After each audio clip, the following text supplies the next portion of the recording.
Hey there, boys and girls. You should all know how to get into your boom cards, but if you're having trouble, this will help. You will have one set of boom cards each week in math and sometimes one for reading. Here's how to get into boom cards.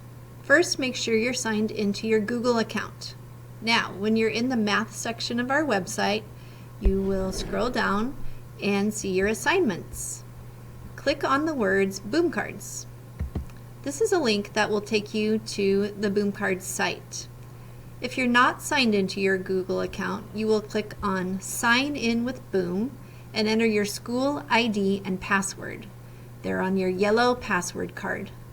If you are signed into your Google accounts, click on Sign In with Google. I'm going to pretend I'm Casey so I can show you what a kid's account looks like. As you can see, this will take me straight into Casey's account. Once you're in, you'll go down and click on the boom cards. Remember, after you finish, that you can click on the green circle to see what percentage you got correct.